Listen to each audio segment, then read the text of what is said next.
മലയാളത്തിന്റെ മെഗാസ്റ്റാർ ആണ് മമ്മൂട്ടി. മമ്മൂട്ടിയുടെ ചിത്രങ്ങൾ സോഷ്യൽ മീഡിയയിൽ എത്തുന്ന നിമിഷങ്ങൾ കൊണ്ടാണ് വൈറലാകുന്നത്. ഏജ് ഇൻ റിവേഴ്സ് ഗിയർ എന്നാണ് മമ്മൂട്ടിയെ കുറിച്ച് ആരാധകർ പറയുന്നത്. എന്നാൽ കഴിഞ്ഞ ദിവസം മമ്മൂട്ടിയുടേതായി വന്ന ഒരു ചിത്രമാണ് ഇപ്പോൾ സമൂഹ മാധ്യമങ്ങളിൽ വൈറലാകുന്നത്. മേക്കപ്പ് ഇല്ലാത്ത മമ്മൂട്ടി എന്ന് പറഞ്ഞുകൊണ്ടാണ് സോഷ്യൽ മീഡിയയിൽ ചിത്രം പങ്കുവച്ചിരിക്കുന്നത്. വളരെ പ്രായം ചെന്ന രീതിയിലായിരുന്നു ഈ ചിത്രം. ഇത് സോഷ്യൽ മീഡിയയിൽ മമ്മൂട്ടി വിമർശകർ ആഘോഷിക്കുകയും ചെയ്തിരുന്നു.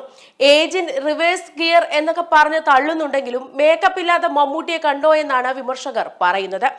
വലിയ രീതിയിൽ ഇത് വൈറലാകുകയും ചെയ്തിരുന്നു. എന്നാൽ ചിത്രം ഫോട്ടോഷോപ്പ് ചെയ്തതാണെന്ന് വ്യക്തമായിരിക്കുകയാണ്. ഏതോ മമ്മൂട്ടി വിമർശകൻ ഫോട്ടോഷോപ്പിലൂടെയാണ് പ്രായം കൂട്ടിയ ലുക്കിലുള്ള മമ്മൂട്ടിയുടെ ചിത്രങ്ങൾ പങ്കുവച്ചത്. ചിത്രത്തിന്റെ ഒറിജിനലും ഡ്യൂപ്ലിക്കേറ്റും പങ്കുവച്ച് മമ്മൂട്ടി ആരാധകർ തന്നെ നുണയെ പൊളിച്ചടുക്കിയിട്ടുണ്ട്. ഇതിന്റെ എഡിറ്റ് ചെയ്ത വീഡിയോയും പുറത്തു വന്നിട്ടുണ്ട്.